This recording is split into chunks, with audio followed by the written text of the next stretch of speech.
Good morning friends, class 10th के student, मेरे प्यारे बच्चों। इस क्लास में हम रिसोर्स एंड डेवलपमेंट का अध्ययन करेंगे, यानी संसाधन और उसका विकास कैसे होता है, इस चीज़ का हम यहाँ पे अध्ययन कर रहे होंगे। और इस एक वीडियो के माध्यम से आप इकोनॉमी के जटिल से जटिल टॉपिक को एक सिंपल और प्रैक्टिकल लैंग्वेज में समझ रहे होंगे। The first question we have here, what is the resource? The simple questions. What is the resource? Anything that can be used or that can be useful for human being is known as the resource. Simple. जो कोई भी वस्तु है जो मनुष्य के लिए उपयोगी है वो रिसोर्स है। For example pen, paper, machine, fan, cooler, TV, smart board, television, telescope, board, marker, library, computer lab, computer etc। तो हमने समझा है कि एक ऐसी चीज़ जो मनुष्य के काम को आसान बनाए, मनुष्य के लिए उपयोगी हो, मनुष्य के लिए यूजफुल हो, ऐसी सभी चीज़ों को हम रिसोर्स कहते हैं। एंड डेवलपमेंट, तो रिसोर्स क्लियर हो गया, व्हाट इज द रिसोर्स। अब the second question is what is the development. तो resource is itself a useful or it can be extract or it can be make the useful for all human being at all। क्या resource अपने आप में उपयोगी हैं या फिर इन्हें उपयोगी बनाना पड़ता है। For example suppose that the water of the sea is can't be drink directly, it can be purify after that we can use the water from the sea और ओशंस। प्यारे बच्चों, यानी कि अगर हम समुद्र का पानी डायरेक्ट पीना चाहें तो हम उसे पी नहीं सकते। उस पानी को हमें पीने के लिए सबसे पहले उसे रिफाइन करना होगा, यानी कि उसे प्यूरिफाई करना होगा। उसके बाद ही उसकी जो सैलिनिटी है, साल्टनेस है, उसे माइनस करके उसे हटा करके हम उसे यूजफुल बना सकते हैं, अपने लिए उपयोगी बना सकते हैं। तो हमने क्या किया, एक संसाधन था, एक रिसोर्स था, या कह लीजिए नेचुरल थिंग्स थी, रिसोर्स नहीं कहना चाहिए, नेचुरल थिंग्स थी, उसे हमने ह्यूमन टैलेंट लगा करके, मानव श्रम लगा करके उसे उपयोगी बना दिया। तो क्या हो गया कि वो रिसोर्स बन गया। तो हम कहेंगे कोई भी थिंग्स अगर है, कोई यानी थिंग्स है, अगर उसे ह्यूमन एफर्ट लगा देंगे, ह्यूमन एफर्ट लगा देंगे तो वो क्या बन जाएगा, वैल्यू बन जाएगा। और जब किसी भी चीज़ की वैल्यू होती तो वो बन जाता है रिसोर्स। और रिसोर्स क्या होता है, नेचुरली नेचर में विद्यमान होते हैं, नेचर में एग्जिस्ट करते हैं, और हमें ह्यूमन इंटेलिजेंस से उसका डेवलपमेंट करना पड़ता है ताकि अधिक से अधिक मानव के लिए, मनुष्य के लिए उपयोगी बनाया जा सके। तो हम कहेंगे जैसे एग्जाम्पल के तौर पर समुद्र की तलहटी में पेट्रोलियम मौजूद है, लेकिन प्रवाही स्तंभ के द्वारा उसे रिफाइन करके ड्रिलिंग करके निकालना पड़ता है। यानी नेचुरल थिंग्स तो थी, लेकिन हमने ह्यूमन टैलेंट लगा करके, मानव दिमाग लगा करके उसे क्या किया, उसे उपयोगी बनाया है। और रिफाइन करके फिर क्रूड ऑयल को हमने क्या किया, पेट्रोल, डीजल, केरोसिन इत्यादि में बदल दिया, जिससे वो ह्यूमन के लिए उपयोगी हो गया। यानी हमने क्या किया, नेचुरल थिंग को रिसोर्स में बदला। और कैसे बदला, उसका डेवलपमेंट करके। तो रिसोर्स एंड डेवलपमेंट आर को इंसिडेंट, यानी दोनों एक दूसरे से जुड़े हुए हैं। Everything available in our environment which can be used to satisfy our needs, provided it is technically accessible, economically feasible and culturally acceptable, can be treated as a resource। तो रिसोर्स का simple definition is what, the simple definition is कोई भी ऐसी चीज़ होना चाहिए जो कैसी हो, सेटिस्फाई, मनुष्य को सेटिस्फाई करेगी, उसकी आवश्यकताओं को पूरा करेगी, टेक्नोलॉजिकली, यानी टेक्नोलॉजी के माध्यम से हम उसे एक्सेप्ट कर सकते हैं, निकाल सकते हैं।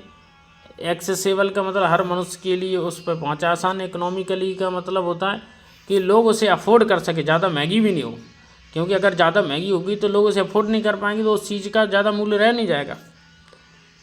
नेचुरल, कल्चरली का मतलब लोग सांस्कृतिक रूप से एक्सेप्ट करें, अगर किसी चीज़ की एक्सेप्टेंस ही नहीं तो मतलब नहीं। तो ये रिसोर्स की डेफिनेशन हो। यहाँ पे हम देखेंगे प्यारे बच्चों की ह्यूमन बीइंग जो है वो क्या कर सकता है। एनवायरनमेंट की बात हम जब करते हैं तो एनवायरनमेंट का अर्थ क्या होता है, हमारे चारों ओर जो सराउंडिंग्स हैं, हमारे चारों जो नेचुरल और अननेचुरल थिंग्स हैं, वो सभी इन्वायरमेंट है। वो नेचुरल इन्वायरमेंट होता है, मैन मेड इन्वायरमेंट हो सकता है। तो यहाँ पे हम देखेंगे तो ह्यूमन बीइंग है वो किसी भी चीज़ को रिसोर्स बनाने की क्या करता है, फिजिकल इन्वायरमेंट की ज़रूरत पड़ती है उसे। फिजिकल इन्वायरमेंट का मतलब आसपास की जो वस्तुएं, मशीन हैं। टेक्नोलॉजी का मतलब नवीन ज्ञान की उसे ज़रूरत पड़ती है। इंस्टीट्यूशन, फॉर एग्जाम्पल के तौर से मान लो कि मानव को गगनयान भेजना है। गगनयान आपको पता होगा एक इसरो का एक मिशन है जिसके तहत मानव को अंतरिक्ष में भेजा जाएगा, यानी ह्यूमन फ्लाइट है। सबसे पहले गगनयान को क्या किया जाएगा, योग व्योमित्र नाम के उसमें एक रोबोट को यानी अर्धमानव सेमी ह्यूमैड को भेजा जाएगा। अगर वो फ्लाइट सक्सेसफुल रहती है तो ह्यूमन को दोबारा उसमें भेजा जाएगा, यानी ह्यूमन फ्लाइट उसमें कंडक्ट की जाएगी। तो इसके लिए इसरो ने क्या किया, एग्जाम्पल के तौर पर उसे फिजिकल एनवायरनमेंट की ज़रूरत पड़ी, एक कैप्सूल की ज़रूरत पड़ी, एक बड़े से कैनवास की ज़रूरत पड़ी ताकि उसमें बैठाया जा सके एक व्योमित्र नाम के एक सेमी ह्यूमनॉइड को यानी रोबोट को। उसके बाद फिर ह्यूमन फ्लाइट कंडक्ट की जाएगी। तो इसके लिए टेक्नोलॉजी की ज़रूरत पड़ी। फिर इंस्टीट्यूशन यानी इसरो और उसकी पूरी साइंटिस्ट की टीम लगी हुई है। तो ह्यूमन बीइंग क्या करता है, किसी भी चीज़ को फिजिकल एनवायरनमेंट के माध्यम से, इंस्टीट्यूशन के माध्यम से, टेक्नोलॉजी के माध्यम से उसे रिसोर्स में कन्वर्ट कर देता है। तो यहाँ पर हमने अध्ययन कर लिया रिसोर्स के संबंध में। अब हम देखेंगे रिसोर्स के टाइप ऑफ रिसोर्स के आखिर कितने प्रकार होते हैं। तो रिसोर्स को मुख्य रूप से मेनली 2 पार्ट्स में डिवाइड किया जाता है, नेचुरल रिसोर्स और human resource. Natural resource is such resource that is given by the nature, that is nothing और it is not minutely intervention in that resource by the human being at all. It means it is totally given by the god और exist in the nature itself. यानी ये जो resource हैं वो कि ईश्वर के द्वारा प्रदत्त हैं, प्रकृति ने आपको दिए हैं, मनुष्य का उसमें किसी भी प्रकार को कोई हस्तक्षेप नहीं है। और human resource is purely made by the humans, it is not given by the nature. Human resource वो होते हैं जिसमें ईश्वर के द्वारा नहीं दिया गया, जैसे मनुष्य के द्वारा बनाया गया। जैसे आपका टेलीफोन एक रिसोर्स है, आपका मोबाइल फ़ोन जिसमें आप वीडियो देख रहे हैं, ये रिसोर्स है, प्योरली मनुष्य के द्वारा बनाया गया, ईश्वर द्वारा प्रदत्त नहीं। Natural resource again divided into 2 parts, renewable resource, non-renewable resource. It is very simple. Renewable resource is that resource that can be reused, and non-renewable resource is the resource that cannot be used again and again. Renewable resource ये होता है कि एक बार use करने के बाद दोबारा हम यूज कर सकते हैं, वो से बोलेंगे रिन्यूएबल रिसोर्स। जैसे सोलर एनर्जी, सूर्य का प्रकाश है, आपने आज ले लिया, कल ले लिया, परसों ले लिया, फिर भी वो आपके लिए उपलब्ध रहेगा। नॉन रिन्यूएबल रिसोर्स वो रिसोर्स होते हैं जैसे एक बार यूज़ करने के बाद दोबारा यूज नहीं कर सकते। जैसे आपने अपनी गाड़ी में, बाइक में पेट्रोल डलवाया तो दोबारा आप दूसरा पेट्रोल डलवाना पड़ेगा, उसी पेट्रोल का भी दोबारा नहीं कर सकते हैं। अगेन रिन्यूएबल रिसोर्स को 2 भागों में बांट दिया जाता है। वो कौन कौन से हैं, वो है कंटिन्यूअस और फ्लो। कंटिन्यूअस और फ्लो यानी कि जो हमेशा बने रहते हैं, जो लगातार बने रहते हैं। ऐसे रिसोर्स कौन से जो लगातार बने रहते हैं, जैसे कि विंड, यानी रिन्यूएबल रिसोर्स में जो पहला टाइप आपका आया है वो है विंड और वाटर। ये कंटिन्यूअस है, यानी जब से पृथ्वी बनी और उसका क्रमिक विकास हुआ, धीरे धीरे धीरे ग्रह, नक्षत्रों, ग्लेशियर्स, प्लेनेट्स, स्टार्स वगैरह बने, तो गैसेस भी बनी, विंड वाटर भी बना। तो ये कंटिन्यूअस है, उससे धीरे धीरे उसकी प्योरिटी बढ़ती गई। दूसरा बायोलॉजिकल रिसोर्स का मतलब इसके भी 2 पार्ट्स में फर्दर डिवाइड है, नेचुरल वेजिटेशन और विल्ड लाइफ। नेचुरल वेजिटेशन का मतलब प्राकृतिक वनस्पति। प्राकृतिक वनस्पति में क्या आती है, हरे पेड़ पौधे, जितने भी ग्रीन वेजिटेबल्स आपको दिख रहे हैं वो सब नेचुरल वेजिटेशन में आएंगे। जैसे एग्जांपल के तौर पे फॉरेस्ट, जंगल। विल्ड लाइफ का मतलब जितने भी प्रकार के आपको जंगली जानवर दिख रहे हैं या जितने भी प्रकार के आपको जानवर दिख रहे हैं, चाहे टाइगर हो, लायन हो, फैलो हो, etc, वो सब आ जाएंगे विल्ड लाइफ में। अब यहाँ पे देखेंगे हम non renewable resource. Non renewable resource को फर्दर 2 भागों में बांट दिया गया, रिसाइकेबल। इसका मतलब होगा कि ऐसे रिसोर्स जिन्हें यूज करने के बाद दोबारा रिसाइकिल किया जा सकता है। जैसे कि गोल्ड आपने एक बार पहन लिया, फिर उसको चेंज करके आप दोबारा भी उसको रिसाइकिल कर सकते हैं।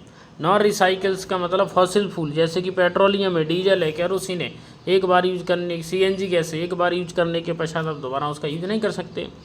ह्यूमन रिसोर्स की अगर बात की जाए तो दो भागों में डिवाइड किया जाता है, स्ट्रक्चर एंड इंस्टीट्यूशनल और क्वांटिटी एंड क्वालिटी। स्ट्रक्चरल और इंस्टीट्यूशन का मतलब क्या है?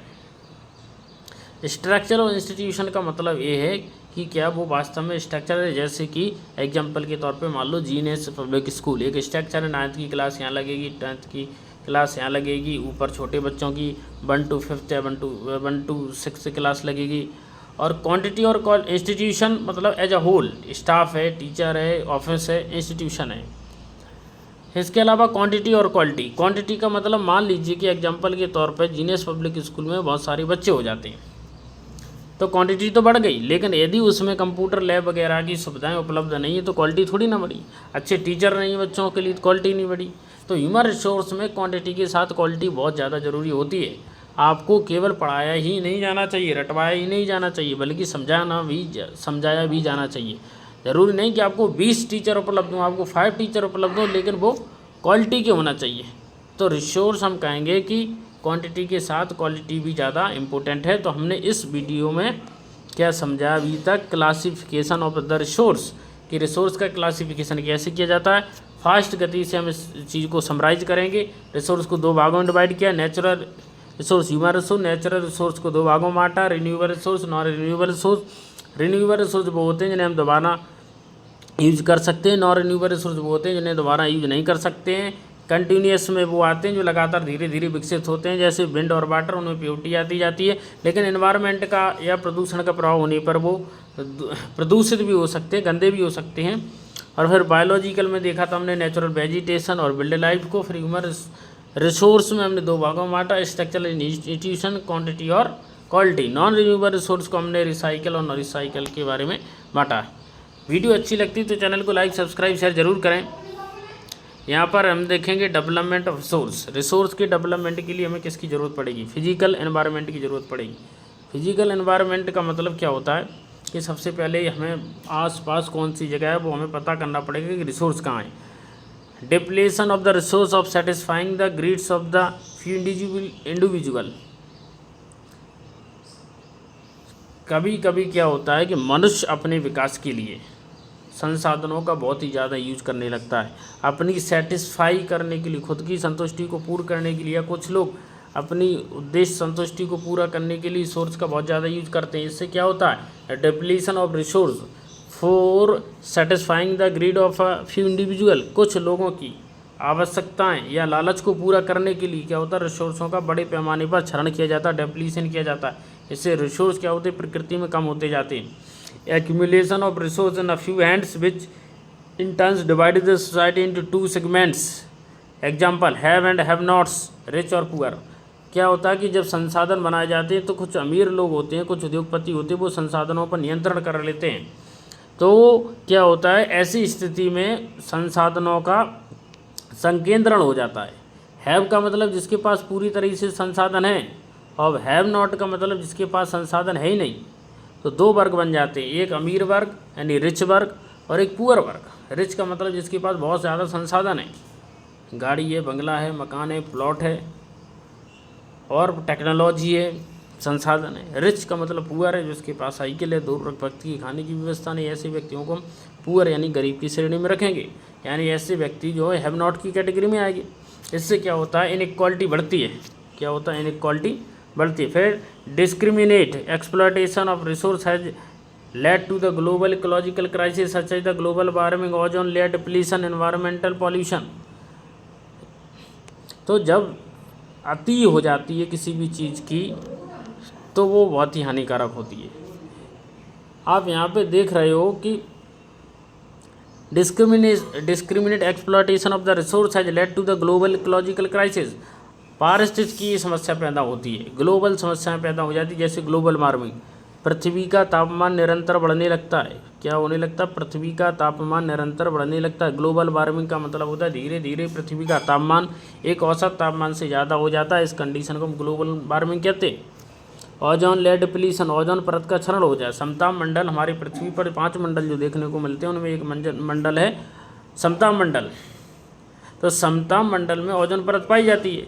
तो ओजोन लेयर धीरे धीरे क्षरण होता है। ओजोन लेयर क्या करती है, यूवी रेज यानी अल्ट्रावायलेट रेज से हमारी सुरक्षा करती है, जिससे स्किन कैंसर और दूसरे रोगों से हमारी सुरक्षा हो जाती है। लेकिन धीरे धीरे ओजोन परत के क्षरण के कारण गंभीर बीमारियां हमारी पृथ्वी पर आ रही हैं और हमारे शरीर से टकराने के बाद अल्ट्रावायलेट रेज रिएक्शन करके बीमारियां पैदा करती हैं। एनवायरमेंटल पॉल्यूशन और लैंड डिग्रेडेशन, और बड़े पैमाने पर संसाधनों को निकालने के लिए, खदान खोदने के लिए वहाँ पर क्या किया जाता है, रिसोर्स को एक्सट्रैक्ट करने के लिए बड़े पैमाने पर खुदाई की जाती है। इससे लैंड डिग्रेडेशन हो रहा है, यानी कि जो ज़मीन है वो बंजर होती जा रही है और उसमें नुकसान होता जा रहा है। अब इसी के संबंध में हम देखें Rio de Janeiro Earth Summit 1992। It is the ever first summit dedicated to the environment. एक पहली समिट है जो कि एनवायरनमेंट के लिए सबसे ज़्यादा महत्वपूर्ण है। ये हुई थी ब्राज़ील के शहर रेडियो जेनेरो में 1992 में। 100 heads of the state meet in Rio de Janeiro in Brazil. तो ब्राज़ील के अंतर्गत आप देखोगे 100 यानी 100 हेड ऑफ स्टेट, कम से कम 100 देशों के राष्ट्राध्यक्ष का मतलब होता है राष्ट्रपति। 100 देशों के राष्ट्रपति या राष्ट्र के मुखिया, जैसे ब्रिटेन में किंग होते हैं या फिर प्राइम मिनिस्टर पहुंचते हैं, वहाँ पर इकट्ठे हुए रेडियो जेनेरो में 1992 में, और उन्होंने एक समिट की जिसका नाम रखा गया अर्थ समिट, इंटरनेशनल अर्थ समिट। और इस अर्थ समिट के अंतर्गत ये निर्णय लिया गया, क्या लिया गया, the summit by convened the addressing the urgent problem of the environment protection and the socio economic development at the global level. यानी सामाजिक और आर्थिक जो परिवर्तन हो रहा है, इकोनॉमिक परिवर्तन हो रहा है, उन परिवर्तनों से पर्यावरण को बचाना है। The assembled leader sign the declaration on global climate change and biodiversity. तो उन्होंने ग्लोबल क्लाइमेट चेंज और बायोडाइवर्सिटी पर, बायोलॉजिकल डाइवर्सिटी पर साइन किए। The Rio convention endorse the global forest principle adopted agenda 21। और इन सारे जो नियम जो कि वहाँ पे 100 हेड ऑफ स्टेट थे उन्होंने साइन किए, अडोप्ट किए, ये for achieving sustainable development in the 21st century. तो इन सारी चीज़ों को सस्टेनेबल डेवलपमेंट के रूप में जाना गया। अब यहाँ पे हम देखेंगे प्यारे बच्चों agenda 21। What is the agenda 21? In the declaration signed by the world leader 1992। तो 1992 में जो वर्ल्ड लीडर ने एक डिक्लेरेशन साइन की थी जिसका नाम था UNCD। इसका फुल फॉर्म आपको एकदम रटा होना चाहिए, United Nations conference on environment and development, UNCD।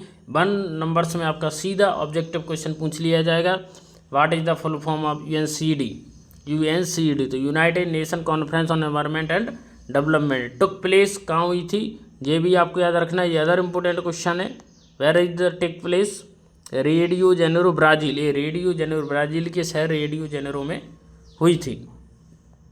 और इस एक मीटिंग में क्या डिसाइड किया गया था, कॉम्बैक्ट क्लाइमेट चेंज यानी इन्वायरमेंटल डैमेज से हम इन्वायरमेंट की रक्षा करेंगे, पॉवर्टी गरीबी को दूर करने का प्रयास करेंगे, डिजीज बीमारियों को दूर करने का प्रयास करेंगे, कोऑपरेशन आपस में कोऑपरेशन यानी सहयोग को बढ़ावा देंगे, सहयोग को आगे बढ़ाएंगे। एजेंडा 21 में सारी चीज़ें निर्धारित की गई थी, जिन्हें ही एजेंडा 21 का मतलब यहाँ पे समझ लेना जरूरी है। एजेंडा 21 का मतलब होता है 21 सेंचुरी यानी 21वीं शताब्दी में, यानी 100 सालों में इन लक्ष्यों को हमें प्राप्त कर लेना है। और लक्ष्य क्या है कि पृथ्वी का जो टेम्परेचर है वो 1.5 डिग्री सेल्सियस से ज़्यादा बढ़ना नहीं चाहिए, ये हमारा लक्ष्य है। और यही निकल के आ जाता है एजेंडा 21 में या फिर रेडियो जेनेरो की अर्थ समिट में, जो कि 1992 में हुई थी ब्राज़ील के शहर रेडियो जेनेरो में। इसको नाम दिया गया था UNCD, United nation convention on environment and development. It is all about the agenda 21। अब इसके अलावा हम देखेंगे रिसोर्स प्लानिंग के बारे में। रिसोर्स हैं ठीक है, लेकिन क्या अगर हमारे पास मान लो 1 लाख रुपए हैं तो हमें उसकी स्ट्रेटजी बनानी होगी, कितने बचाना है, कितने खर्च करना है, कितने से मशीनें खरीदनी है, कितनी पढ़ाई पे लगाना है, कितने टेक्नोलॉजी या मोबाइल फ़ोन खरीदने पे खर्च करना। अगर हम कोई प्लानिंग नहीं करेंगे तो हमारे रुपए चले जाएंगे और हमें उससे कोई प्रॉफिट नहीं होगा। तो हमें प्लानिंग की ज़रूरत क्यों पड़ती है? सिंपल है, प्लानिंग की इसलिए ज़रूरत पड़ती है ताकि जो रिसोर्स हैं वो सस्टेन कर सकें। रिसोर्स का सस्टेनेबल डेवलपमेंट हो सके। अब एक वर्ड आ गया sustainable development. What is the sustainable development? Sustainable development simply means the resource that fulfil the needs of the present generation and remains the same for the future generation at all. यानी इस resource का मतलब होगा कि जो हमारी वर्तमान पीढ़ी है उनकी आवश्यकताओं को तो पूरा कर दें, साथ ही भविष्य में आने वाली पीढ़ियों के लिए, अब आने वाली जनरेशन के लिए या हमारे आने वाले बच्चों के लिए वो संसाधन बचे रहें। यानी हमारी सारी आवश्यकताएं पूरी हो जाएं, जो हमें करना है वो कर लें, भविष्य में आने वाले लोगों के लिए, हमारे बच्चों के लिए वो संसाधन बचे रहें। इसे हम सस्टेनेबल डेवलपमेंट कहते हैं। और यूनाइटेड नेशन सस्टेनेबल डेवलपमेंट के अंतर्गत 17 गोल बनाए गए। इन 17 लक्ष्यों को हमें प्राप्त करना है। किसने बनाए? यूनाइटेड नेशन से बनाए, संयुक्त राष्ट्र संघ ने बनाए। इन्हीं लक्ष्यों को प्राप्त करना हमें, और इन्हीं लक्ष्यों को प्राप्त करने के माध्यम से हम क्या करेंगे? रिसोर्स की प्लानिंग करेंगे। रिसोर्स की प्लानिंग का मतलब होता है कि रिसोर्स को हम ज़्यादा यूज नहीं करेंगे, जितनी हमारी ज़रूरत है उतना यूज करेंगे। गांधी की एक स्टेटमेंट से आप इससे सिंपल समझ सकते हैं कि प्रकृति ने हमारी आवश्यकताओं को पूरा करने के लिए हमें बहुत कुछ दिया है, लेकिन मानव के या मनुष्य के लालच को पूरा करने के लिए उसने हमें कुछ भी नहीं दिया है। Planning is the widely accepted strategy for the judicious use for the resource. It has the importance in a country like India, which has enormous diversity in the availability of the resource. There is a regions which are rich in certain types of the resource but are deficient in some others. यानी India जो एक देश है उसमें कुछ resource आपको बड़े पैमाने पर देखने को मिलेंगे, और कुछ रिसोर्स में भारत जो है बहुत ही कम मात्रा में यहाँ पर रिसोर्स देखने को मिलेंगे। फॉर एग्जाम्पल के तौर पर आप यहाँ समझेंगे, for example the state of the Jharkhand and Chhattisgarh and Madhya Pradesh are rich इन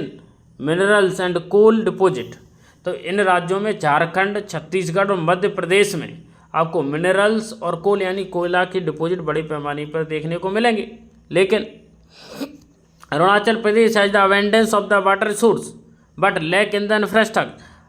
अरुणाचल प्रदेश में अवेंडेंस है यानी बहुतायात है वाटर रिसोर्स, लेकिन आप वहाँ देखेंगे इंफ्रास्ट्रक्चर नहीं है वहाँ पे। The state of the Rajasthan is very well endowed with the solar and the wind energy but lack in the water resource. Arunachal Pradesh का एग्जाम्पल ले चुके हैं। राजस्थान की केस में आप समझे कि राजस्थान जो है वहाँ पर सोलर एनर्जी और विंड एनर्जी की, क्योंकि रेगिस्तान है तो वहाँ पर सोलर एनर्जी, सोलर पैनल लगाए सकते हैं, विंड टरबाइन लगाए जा सकते हैं, यानी पवन चक्कियाँ लगाई जा सकती हैं वहाँ पे। लेकिन वहाँ पे पानी की कमी है, 5 सेंटीमीटर के लमसम उसमें वर्षा होती है, यानी वर्षा की बहुत कमी है वहाँ पे, पानी की बहुत कमी है। The cold desert of Ladakh is very relatively isolated from the rest of the country. Cold desert, देखो डेजर्ट 2 प्रकार के होते हैं, एक होता है गर्म रेगिस्तान, एक होता है ठंडा रेगिस्तान। ठंडा का मतलब वहाँ ठंड ज़्यादा रहती, कोल्ड रहता, बर्फ़ जमी होती है, और गर्म रेगिस्तान का मतलब बहुत ज़्यादा गर्मी रहती है, जैसे थार डेजर्ट एग्जाम्पल के तौर पे इंडिया में। और लद्दाख एक कोल्ड डेजर्ट का एग्जाम्पल है, आइसोलेटेड है, इंडिया से अलग थलग है बिल्कुल। It has very rich in cultural heritage. Ladakh में अलग प्रकार के आपको तौर देखने को मिलेंगे, अलग अलग प्रकार की रीति रिवाज देखने को मिलेगी, यानी कल्चरल रिसोर्स में वो रिच है। But it is deficit in water infrastructure and some vital minerals. लेकिन यहाँ पे पानी की कमी है, यहाँ पे इंफ्रास्ट्रक्चर की कमी है, और यहाँ पे कुछ मिनरल्स की भी कमी है बड़े पैमाने पर, vital minerals.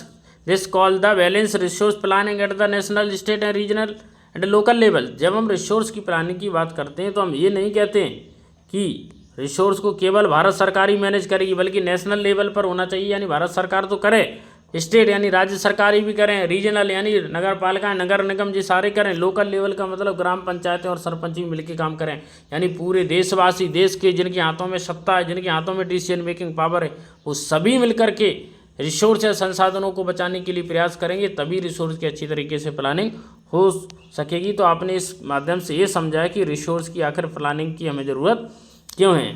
Technology and institution may the hinder development. There are many regions in our country that are rich in resource, but these are included in the economically backward region. On the contrary, there are some regions which have a poor resource base, but they are economically development. हमारे देश में आप देखोगे तो कहीं क्या है, resource बहुत कम है लेकिन वो डेवलप्ड है, जैसे महाराष्ट्र, क्योंकि वहाँ पे टेक्नोलॉजी है, वहाँ पे बड़े बड़े बिजनेस की कंपनियां हैं, उद्योग है, तो बड़े पैमाने पर विकसित हो गया, जैसे कि गुजरात है। लेकिन जैसे मध्य प्रदेश है, रिसोर्स में रिच है लेकिन टेक्नोलॉजी नहीं है, इसलिए बैकवर्ड हो गया, पीछे पिछड़ गए। Can you name some resource rich but economically backward, बता चुके हैं, मध्य प्रदेश एग्जाम्पल के तौर पर आपको बता चुके हैं। Conservation of resource, next topic हम यहाँ पर समझ रहे होंगे, कंजर्वेशन ऑफ रिसोर्स। आखिर रिसोर्स को कंजर्व करने की हमें ज़रूरत क्यों पड़ी, उसको संरक्षण करने की हमें ज़रूरत क्यों पड़ी। जैसे ही एग्जाम्पल के तौर पे हम बोलते जल है तो कल है, वरना सब विफल है। पानी है तो जिंदा रहेंगे, पानी नहीं है तो कुछ नहीं कर पाएंगे। इसका मतलब है कि भविष्य में जीवित रहने के लिए, भविष्य में आने वाली जनरेशन की सुरक्षा करने के लिए, अपने जीवन को अच्छे से जीवन यापन करने के लिए, आगे बढ़ने के लिए हमें संसाधनों की ज़रूरत पड़ती है। जब व्यक्ति बूढ़ा हो जाता है तो उसे लकड़ी के सहारे की ज़रूरत पड़ती है, यानी वो क्या है, लकड़ी उस बूढ़े व्यक्ति के लिए, ओल्ड पर्सन के लिए वो है एक रिसोर्स, क्योंकि वो उसे सहारा दे रही। तो हमें अपने जीवन को आगे बढ़ाने के लिए, विकसित करने के लिए, आगे आने वाली जनरेशंस के जीवन को आसान करने के लिए हमें रिसोर्स की कंजर्वेशन की ज़रूरत पड़ती है। हम सिंपल तरीके से लिख देंगे, resource are the vital for any developmental activity but irrigation consumption and over utilisation of the resource may lead to social, economic and environmental problems. लेकिन हम संसाधनों का बहुत ज़्यादा यूज करेंगे, जैसे पानी, अगर तुम उसे खेती में, सिंचाई में बहुत ज़्यादा खर्च करोगे तो पानी की कमी हो जाएगी। ओवर यूटिलाइजेशन, अगर ज़्यादा यूज करोगे, घर से थोड़े बाहर निकले, मोटरसाइकिल इधर जा रहा है तो भी बाइक चाहिए, पैदल चलना ही नहीं चाहते हो, साइकिल से चलना ही नहीं चाहते हो, इससे क्या होगा, एक जो नॉन रिन्यूएबल रिसोर्स है पेट्रोलियम, उसकी कमी होने लगेगी। मैं ये नहीं कह रहा हूँ बाइक चलाने से, बड़ी बड़ी जो कारें जो बड़े पैमाने पर पेट्रोल डीजल जैसे फॉसिल फ्यूल का कंजप्शन करती है, उन्हें जितनी ज़रूरत उतना यूज किया जाना चाहिए। आगे देखेंगे, to overcome the problem resource conservation at the various level, इन सारी चीज़ों को दूर करने के लिए हमें रिसोर्स की ज़रूरत पड़ी। अगेन गांधी का स्टेटमेंट आ गया, जिसके संबंध में हम पहले ही ऑलरेडी चर्चा कर चुके हैं कि गांधी जी ने इस बारे में क्या कहा। Resource was very apt in the voicing his concern about the resource conservation is these the words, there the enough is there is enough for the everybody needs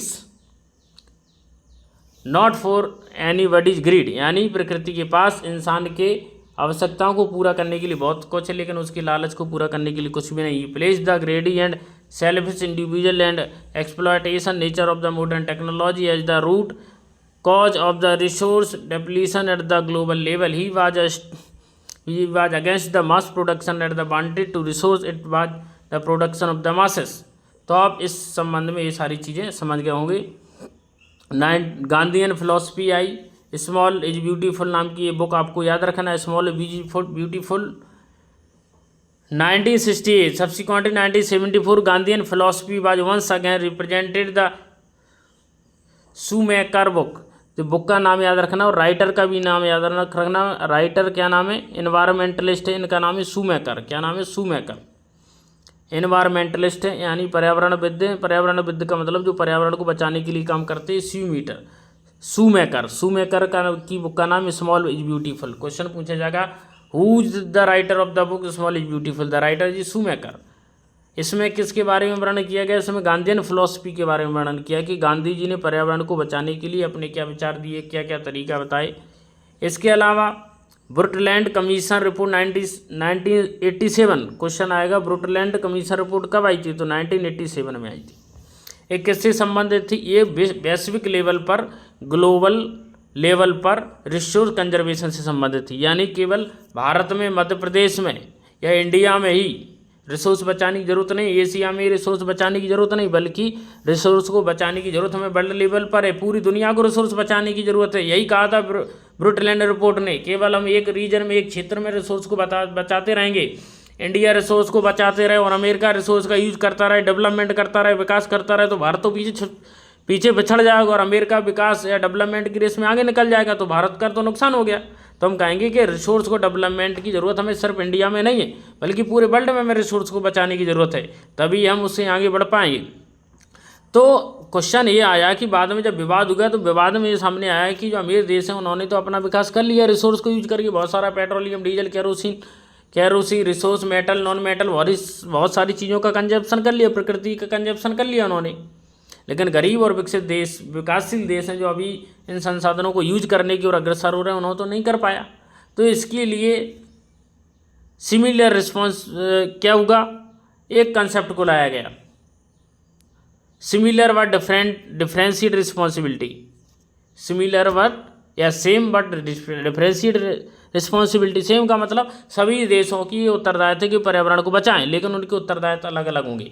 यानी गरीब लोगों के लिए कार्बन उत्सर्जन की सीमा को निर्धारित किया जाएगा अलग, और अमीर देशों के लिए अलग निर्धारित किया जाएगा। अमीर देश गरीब देशों को टेक्नोलॉजी देंगे, जैसे कि भारत में गैस आई, तो भारत में जब गैस आई, सीएनजी गैस आई, तो यहाँ के लोग यूज करने लगे, तो चूल्हे पर लकड़ी बनाने का सिस्टम धीरे धीरे कम होने लगा, तो पर्यावरण में धुएं फैलने के सिस्टम को कम होने लगा। पहले ट्रेन डीजल से चलती थी तो बड़े पैमाने पर धुआं फेंकती थी, अब वो इलेक्ट्रिसिटी से चलने लगी तो पॉल्यूशन कम हुआ। बहुत सारे उद्योग पहले डीजल पे बेस हुआ करती थी, फैक्ट्रियाँ डीजल पेट्रोल डाल के चलाई जाती थी, लेकिन अब वो इलेक्ट्रिक बेस हो गई, और वो सोलर एनर्जी का यूज कर रही हैं, विंड एनर्जी का यूज कर रही हैं, हाइड्रो इलेक्ट्रिसिटी का यूज कर रही हैं। तो इससे क्या होगा, रिसोर्स का कंजर्वेशन होगा, क्योंकि विंड एनर्जी है या सोलर एनर्जी रिन्यूएबल रिसोर्स है, प्रकृति से कितना भी लेते रहे हमारा कोई नुकसान नहीं होगा। तो आपको समझ में आ गया, इसे ही बोला गया सस्टेनेबल डेवलपमेंट। सस्टेनेबल डेवलपमेंट का कंसेप्ट आपको समझ में आ गया क्या होगा। आशा करते हैं कि वीडियो आपको समझ में आ गया। इन सारी चीज़ों को जो कि अभी तक डिस्कस की गई उन्हें एक कॉमन बुक के रूप में निर्धारित किया गया और उसे पब्लिश किया गया पूरी दुनिया के लिए, जिसका टाइटल रखा गया अवर कॉमन फ्यूचर। इसमें क्या था, रेडियो जेनरो ब्राजील 1992 की अर्थ समिट था, और एजेंडा 21 था, ब्रुटलैंड रिपोर्ट थी, और इसके अलावा 1968 में स्मॉल ब्यूटीफुल शूमेकर की बुक। इन सारी चीज़ों की अच्छी बातों को बुक में पब्लिश किया गया और उसे अवर कॉमन फ्यूचर यानी हमारा साझा भविष्य के नाम से 1992 में पब्लिश कर दिया गया। इसके अलावा कुछ इंपॉर्टेंट चीज़ें जो रह गई हैं उससे हम देखेंगे। 43% of the land area is plan. हमारे यहाँ 43% क्षेत्र में मैदान पाए जाएंगे, प्लेन पाए जाएंगे। कितने क्षेत्र में इंपॉर्टेंट है ये, 43% क्षेत्र में मैदान पाए जाते हैं। माउंटेन अमाउंट फॉर द 30%, 30% क्षेत्र में माउंटेन पर्वत पाए जाते हैं। और इसके अलावा हम देखेंगे 27% of the area of the country is plateau, और 27% क्षेत्र में पठार पाए जाते हैं। ये हमारे जोग्राफिकल डिवीजन है ऑफ इंडिया का। 43% में प्लेन पाया जाएगा, 30% में माउंटेन पाया जाएगा, 27% में प्लेट्यू पाया जाएगा। यानी सबसे ज़्यादा पूछे तो फिजिकल किसका एग्जिस्टेंस है, तो प्लेन का इंडिया में। लैंड यूटिलाइजेशन क्या है, यानी प्रकृति का या लैंड का यूज हम कहाँ करते हैं, तो लैंड यूटिलाइजेशन हम करते हैं फॉरेस्ट में, यानी पेड़ पौधे लगाने में, जंगल लगाने में हम ज़मीन का यूज करते हैं। Land not available for the cultivation, अगर हम ज़मीन का ज़्यादा यूज करेंगे तो क्या हो जाएगा, ज़मीन बंजर हो जाएगी और बेकार हो जाएगी, जिससे हम वहाँ पर खेती बाड़ी नहीं कर पाएंगे। Land put to non agriculture use, जैसे कभी कभी हम क्या करते हैं, गैर एग्रीकल्चर यूज के लिए ज़मीन का उपयोग करते हैं, जिससे हमें खेती बाड़ी के लिए ज़मीन की कमी हो जाती है। जैसे बिल्डिंग बना ली, रोड बना ली, फैक्ट्रियाँ बना ली। Other uncultivated land excluding the fallow land, अन्य चीज़ों में भी हम लैंड का यूज करते हैं, जैसे परमानेंट पेस्चर एंड ग्रेजन। कई बार हम पशुओं को चराने के लिए वहाँ पे चारा या बरसिम पे देते हैं, तो वो चीज़ें वहाँ पे डेवलप कर देते हैं। Cultural waste land, cultural waste का मतलब सांस्कृतिक कार्यक्रम करने के लिए हम जगह को खाली छोड़ देते हैं, जैसे भाटन ताल है, यानी यहाँ पर 5 साल तक जो है खेती नहीं की जाती है। करंट फैलो के लिए छोड़ देते हैं। बहुत सारी चीज़ें। Land use pattern in India, Bharat में लैंड यूज पैटर्न की हम बात करते हैं तो अलग अलग कामों के लिए अलग अलग लैंड यूज की जाती है, जिसे हम इस एक पाई चार्ट के माध्यम से समझ रहे होंगे कि आखिर लैंड यूज पैटर्न इंडिया में क्या है। यहाँ पर हम देखेंगे फॉरेस्ट, इंडिया में फॉरेस्ट आप देखेंगे 18.11% आपको देखने को मिलेगा। दूसरे नंबर पे यानी ज़मीन का जो यूज है वो सबसे ज़्यादा आपने देखा किसके लिए यूज़ हो रहा है, वो area under non agriculture uses, यानी गैर कृषि कार्यों के लिए हम सबसे ज़्यादा ज़मीन का यूज कर रहे हैं, जहाँ पे कृषि नहीं हो रही है, यानी टर्सरी और सेकेंडरी सेक्टर की एक्टिविटी हो रही, प्राइमरी सेक्टर की एक्टिविटी नहीं हो रही। फॉरेस्ट के लिए हमने 18.11% ज़मीन यूज की है। और बैरन अनकल्चरेबल वेस्ट लैंड, ये बंजर ज़मीन भी हमारे पास बहुत सारी जिन्हें उपयोगी बनाने की ज़रूरत है, जैसे चंबल की बीहड़, बड़े पैमाने पर उनमें कोई खेती नहीं की जा रही, वहाँ पर बीहड़ हैं, पेड़ पौधे और झाड़, वहाँ पे कटीले वृक्ष खड़े हो गए। तो इस प्रकार आपने कॉम्बिनेशन देखा। नेट सोन एरिया खेती के बारे में देखा तो 45.5% क्षेत्र पर खेती हो रही है। कल्चरेबल वेस्टलैंड यानी जहाँ पर खेती की जा सकती है लेकिन खेती हम कर नहीं रहे, ऐसा 4% एरिया हमारे पास डला हुआ है। फॉलो अदर द करेंट फैलो, कृषि के अलावा अन्य गतिविधियों में 23% भूमि यूज हो रही है। कुल मिला के बड़े पैमाने पर भूमि ऐसी डली हुई है क्योंकि बड़े पैमाने पर कृषि कार्यों के लिए यूज नहीं हो रही और बेकार में पड़ी हुई है। राइट, आगे देखेंगे हम यहाँ पे land degradation conservation. Land degradation क्या हो, कैसे हो रहा है, यानी लैंड डिग्रेडेशन का मतलब ज़मीन के क्षरण है, ज़मीन के नुकसान होने का कारण है, उन्हें बचाने के लिए क्या क्या उपाय किए जा सकते हैं, इसे हम नेक्स्ट वीडियो में देखेंगे। वीडियो अच्छा लगता है तो चैनल को लाइक सब्सक्राइब शेयर जरूर करें। नमस्कार, जय हिंद। और इसके साथ ही हम इस एक पर्टिकुलर मैप को बहुत अच्छे से समझ रहे होंगे कि भारत में forest, mountain, alluvial and red, yellow, black, laterite soil कौन सी चीज़ें कहाँ पर पाई जाती है। नमस्कार, जय।